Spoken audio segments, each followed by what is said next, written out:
Hello বন্ধুরা, সন্ধ্যার আলাপ ঘরে তোমাদের কাছে একটা পটলের নতুন রেসিপি নিয়ে চলে এসেছি। দেখো, রেসিপিটার নাম হলো পটল সুন্দরী। পটলগুলো ভালো করে ছাড়িয়ে তাতে দুপাশে চিড়ে নিয়েছি যাতে মশলাটা ঢোকে। দেখো, এই সাইডে আর এই সাইডে দু সাইডে চিড়ে নিয়েছি, দেখো ঝিরিঝিরি করে। আর নিয়েছি পেঁয়াজ কুচি, দুটো কাঁচা লঙ্কা, আদা রসুন বাটা, টমেটো কুচি, ধনে পাতা, সর্ষের তেল আর গরম মশলা, তেজপাতা ফোড়ন দেবো, কাশ্মীরি লঙ্কার গুঁড়ো, হলুদ গুঁড়ো, জিরে গুঁড়ো, নুন। প্রথমে আমি কড়াইতে তেল গরম করতে দিয়েছি, পটলগুলো ভেজে নেবো। দেখো, এর মধ্যে সামান্য একটুখানি হলুদ দেবো, নুন এখন দেবো না, পরে ভাজা হয়ে গেলে তারপরে দেবো। দেখো বন্ধুরা, পটলগুলো প্রায় ভাজা হয়েই গেছে, আমি আগে নুন দিইনি, এখন একটু নুন দেবো।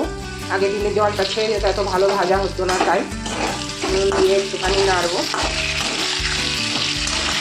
নেড়ে এবার পটলগুলো একে একে নামিয়ে নেব।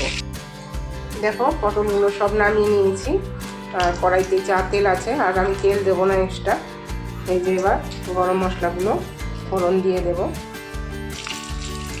তেজপাতাটাও দেবো।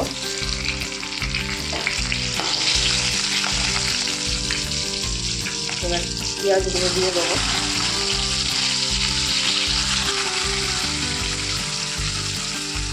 পেঁয়াজগুলো একটু ভাজা হোক, তারপর টমেটো দেবো। দেখো বন্ধুরা, পেঁয়াজটা ব্রাউন কালার হয়ে গেছে, এবার আমি টমেটোগুলো দিয়ে দেবো। টমেটোগুলো দিয়ে দিলাম। এবার আমি একে একে সব মশলাগুলো দিয়ে দেবো। আদা রসুন বাটা, কাঁচা লঙ্কা, সব মশলাগুলো দিয়ে দিচ্ছি। দেখো, এখানে আমি জল দিয়ে দেবো, একটু জল দিয়ে একটু কষাতে দেবো। জল দিয়ে খানিকটা কষিয়ে নিই। দেখো বন্ধুরা, মশলা থেকে তেল ছেড়ে দিয়েছে, এবার আমি পটলগুলো দিয়ে দেবো।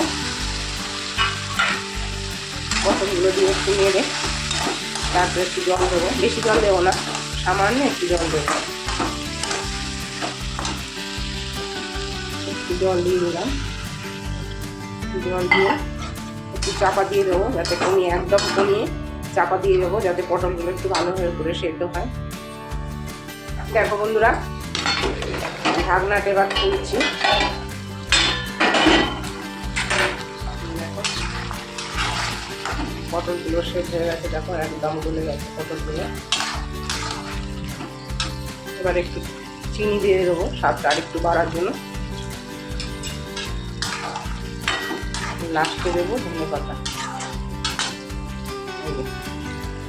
ধনে পাতা দিয়ে দিলাম।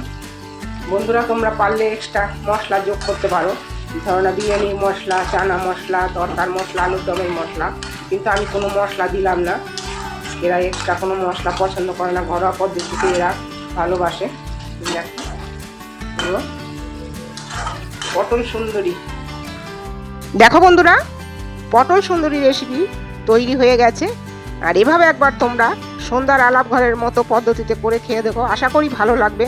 আর তোমাদের সামনে আরও নতুন নতুন রেসিপি আমি নিয়ে আসবো। তার জন্য কি করতে হবে বন্ধুরা, একটা লাইক, সাবস্ক্রাইব এবং শেয়ার করে দিতে হবে। টাটা।